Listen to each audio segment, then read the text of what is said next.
In the name of God, the compassionate, the merciful, thank you, Madam President, for your valuable effort to promptly convening this emergency meeting in your capacity as the President of the Security Council. We welcome the presence of Secretary General at this meeting, and we also listen to the statement made by the ASG, Mr. Jenka. We appreciate all those members who have chosen to stand on the right side of history and thus strongly condemned the act of aggression of the United States and the Israeli regime against my country. Madam President, I address this Council today for the third time since the brutal aggression against my country, first by the Israeli regime on June 13th and now by the United States. I speak with utmost urgency and grave concern on behalf of our people, a peace-loving nation of nearly 100 million people. Today, another stain was recorded in the political history of the United States. After the illegitimate Israeli regime failed to do the West's dirty work, Trump was forced in the early hours of Sunday, June 22, to personally carry out the most sordid part of this vile agenda. Once again, the internationally wanted war criminal Netanyahu succeeded in hijacking U.S. foreign policy, dragging the United States into yet another costly, baseless war. America has once more recklessly chosen to sacrifice its own security merely to safeguard Netanyahu. Once again, the world has witnessed the blatant corruption of the U.S. political system and its leaders. As an independent, peace-seeking nation, the Islamic Republic of Iran had repeatedly warned the warmongering U.S. regime to refrain from stumbling into this quagmire. Even though Iran reserves its full and legitimate right under international law to defend itself against this blatant U.S. aggression and its Israeli proxy, the timing, nature, and scale of Iran's proportionate response will be decided by its armed forces. Throughout history, the resilient and united Iranian nation has withstood deeper wounded and faced more vicious enemies, and this time too. It will show its dignity, strength, and greatness to the world.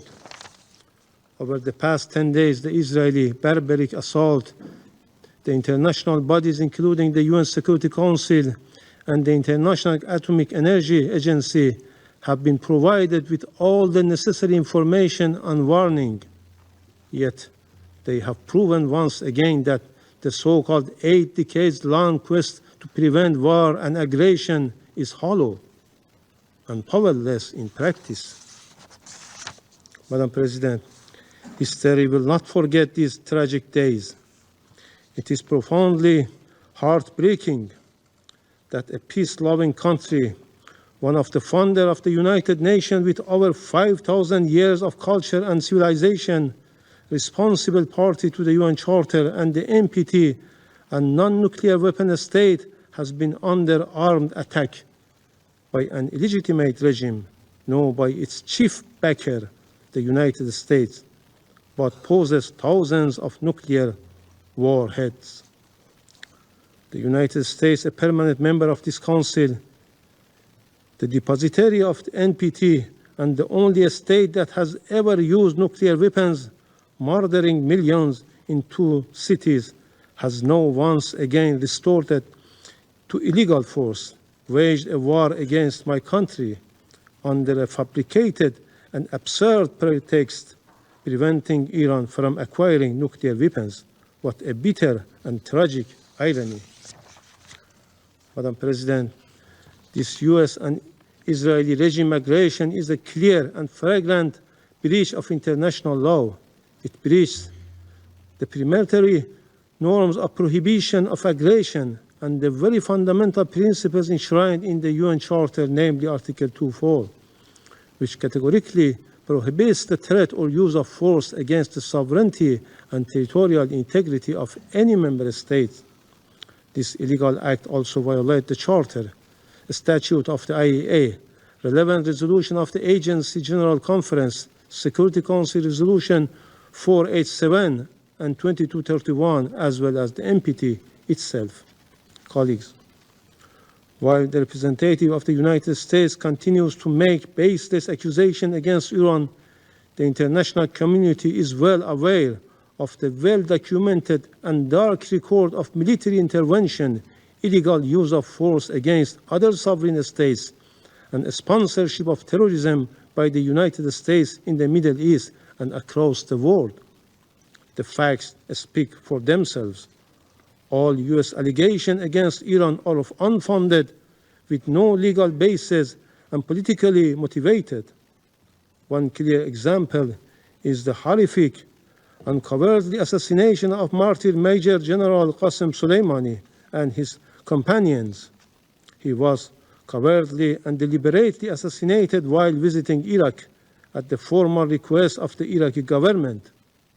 This crime, carried out by the United States forces on direct order of the then President of the United States, who yesterday again claims the responsibility for such a heinous crime. Major General Soleimani remains a hero for our people and the nation in the region for countering terrorist groups, in particular Daesh. Madam President, from its illegal invasion of Iraq and Afghanistan to its catastrophic intervention to Libya, the United States had ignored the UN Charter, shattered entire societies, and destabilized the region for decades. The people of these countries continue to pay the price for these reckless policies. Madam President, Israeli attack on June 13 and the U.S. aerial strike on June 21 did not occur in vacuum.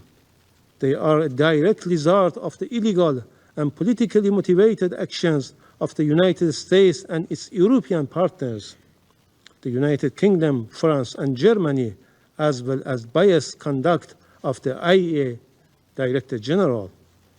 Undoubtedly, the United States, the UK, and France, three permanent members of this Council, along with the Israeli regime and the IAEA General Director, will bear full responsibility for the death of innocent civilians in Iran, especially women and children, and for destruction of vital civilian infrastructure.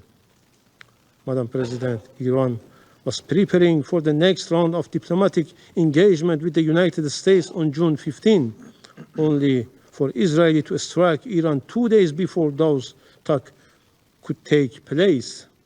In fact, Israel decided to destroy diplomacy. The so-called offer of diplomacy was nothing more than a deceitful policy to mislead the international community. This week, as our foreign minister held talks with the E3 European Troika and the European Union, the United States decided to destroy the diplomacy. What conclusion can be drawn from this situation? From the perspective of Western countries, Iran must return to the negotiation table.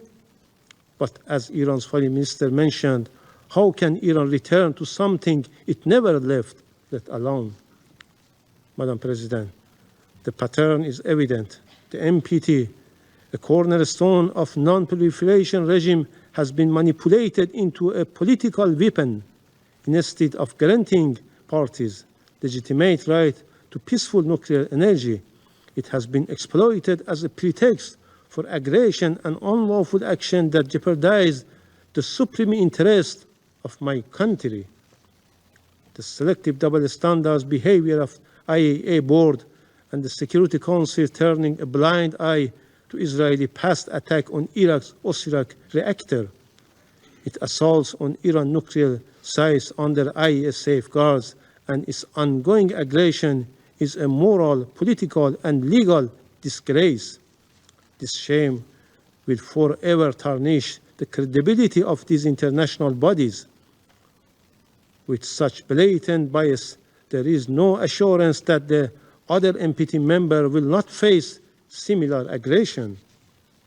Madam President, for more than 2 decades, Israeli an outlaw nuclear-armed regime that refused to join the NPT despite Security Council Resolution 487 has promoted the deceitful and false narrative that Iran is on the cusp of acquiring a nuclear weapon, while there has not been even one shred of evidence to substantiate such baseless allegation.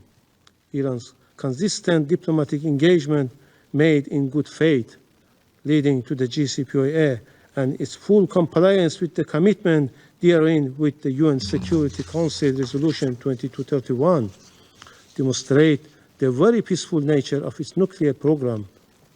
Madam President, Iran is acting within its inherent and lawful right of self-defense under Article 51 of the UN Charter.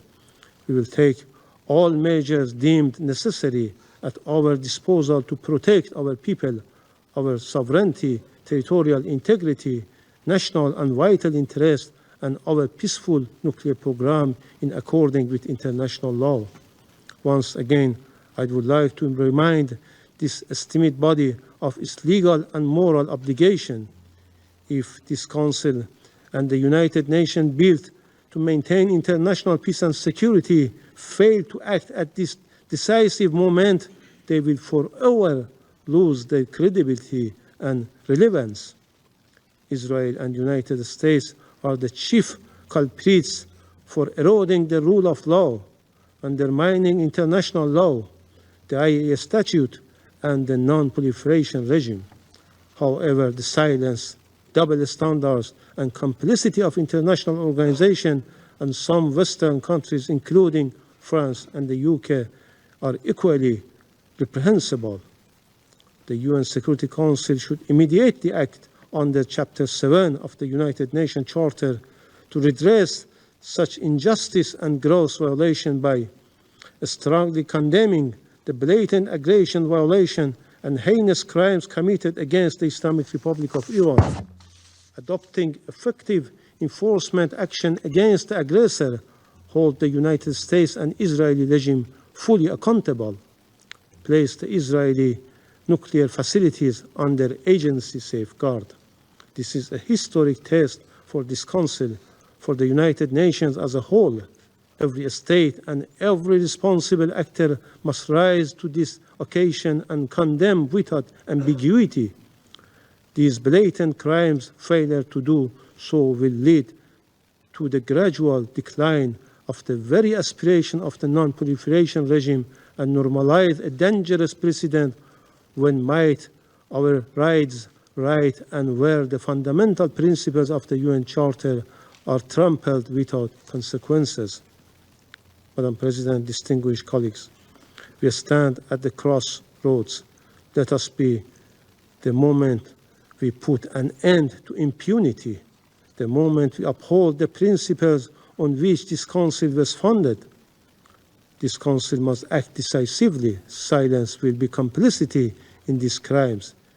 If this Council fails to act and condemn this blatant aggression, the stain of complicity will forever remain on its conscience, as it does with Gaza.